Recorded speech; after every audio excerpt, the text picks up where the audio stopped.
Hello' guys, কি খবৰ? মই অন্য এটা ভিডিঅ'লৈ স্বাগতম জনাইছোঁ। আজি মই চুৱেটাৰ এটা বনালোঁ। চাওকচোন, চুৱেটাৰ বনাবলৈ লৈছোঁ। এইটো পুৰণা এটা চুৱেটাৰ আছিলে। এইটো চাওক, এইটো ল'ৰাটো সৰু থাকোঁতে গুঠিছিলোঁ। এইটো ধুনীয়াকৈ গুঠিছিলোঁ মই। বহুত কামৰ মাজত আজৰি হৈ এইটো গুঠিছিলোঁ, কিন্তু এইটো এতিয়া ল'ৰাটো যিহেতু ডাঙৰ হ'ল, এইটো গাত নোসোমায়। গতিকে মই ইয়াৰ ঊলখিনিৰে মই আকৌ নতুন এটা চুৱেটাৰ গুঠিবলৈ লৈছোঁ। এইটো চুৱেটাৰো ইমান ধুনীয়া হৈ আছে।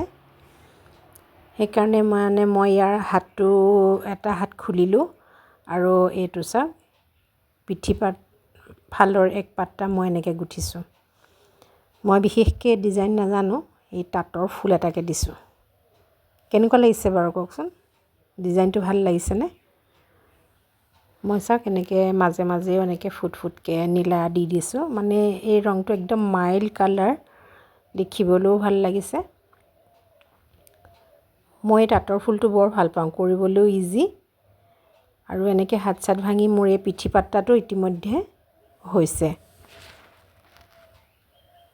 এইটো বনাইছোঁ মোলৈও হ'ব, মোৰ ছোৱালী ডাঙৰ হ'ল, মোৰ ছোৱালীও পিন্ধিব পাৰিব। এতিয়া মই এই ফ্ৰণ্ট ছাইডটো দুই পাত্তা মই একেলগে কৰিছোঁ। দুই পাত্তা একেলগে কৰিলে সোনকালে হৈ যায় চুৱেটাৰটো। আচলতে দুপৰীয়া সময়টো এনেই থকাতকৈ কিবা এটা কৰিবলৈ মন যায়, সেইকাৰণে মই এই চুৱেটাৰটো বনাবলৈ লৈছোঁ। অলপ অলপকৈ গুঠি থাকোঁতেই ওলাবগৈ আৰু।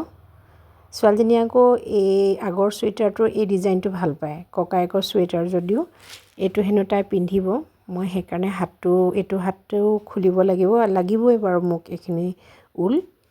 গতিকে এইটো মই কি কৰিম, এইটো চুৱেটাৰৰ হাতটো আকৌ বগা ঊল অকণেৰে মই বনাই দিম। তেতিয়া এই চুৱেটাৰটোও তাই ব্যৱহাৰ কৰিব পাৰিব, আৰু আনটোৰ এটা হাফ জেকেট হৈ পৰিব।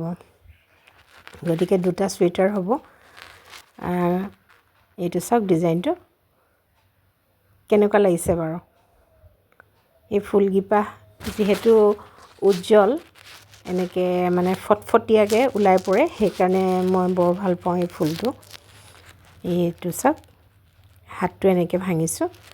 মই বৰ এক্সপাৰ্ট নহয়, কিন্তু তথাপিও দুপৰীয়া সময়টো মই প্ৰায়ে এনেকুৱা কিবাকিবি কামত ব্যস্ত থাকোঁ, নহ'লে এম্ব্ৰইডাৰী কৰোঁ, নহ'লে ফুলত লাগোঁ। এতিয়া যিহেতু ঠাণ্ডা দিন আহিছে, গতিকে মই এখলা দুখলাকৈ এনেকৈ চুৱেটাৰ বনাই থাকিবলৈ লৈছোঁ। ৰাতিপুৱা কাম বনৰ পৰা আজৰি হৈ মই চুৱেটাৰটো এতিয়া গুঠিম, আৰু এখলা দুখলাকৈ কৰোঁতেই ওলাবগৈ। আচলতে এনেই থাকিলে সময়বোৰ এনেই যায়, আৰু যদি হাতত কিবা এটা কাম তুলি লোৱা হয়, সেই কামটো কিন্তু শেষ হ'বই সকলোৰে, অকল মোৰ ক্ষেত্ৰতে নহয়। কামটো আৰম্ভণি কৰিবলৈহে টান। যদি আমি আৰম্ভণিটো কৰি পেলাওঁ, তাৰপিছতে লাহে লাহে এখলা দুখলাকৈ বা যিকোনো এখোপ দুখোপকৈ আগবাঢ়ি গৈ গৈ কামটো কিন্তু শেষ হ'বই। আমি আৰম্ভণি কৰিবলৈহে এলাহ কৰোঁ। এনেকৈ মই চুৱেটাৰটো গুঠিম।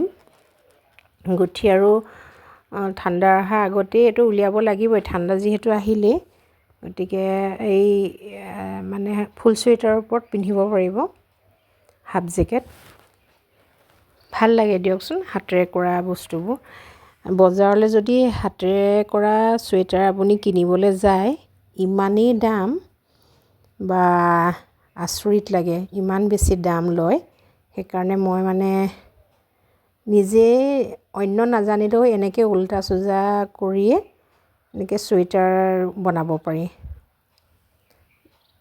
মেইনকৈ এই হাত ভঙা আৰু ডিঙি ভঙাটো শিকিলেই, বা ডিঙিৰ কলাৰটো বনাব জানিলেই চুৱেটাৰ এটা গোঠাটো ইমান টান বুলি মই নাভাবোঁ। মই কিন্তু একদমেই পাৰফেক্ট নহয় চুৱেটাৰ বনোৱাত, হ'লেও কিন্তু মই এনেকৈ এটা দুটাকৈ গুঠি মই কেইবাটাও চুৱেটাৰ বনালোঁ, আৰু এইবাৰো এইটো আৰম্ভ কৰিছোঁ।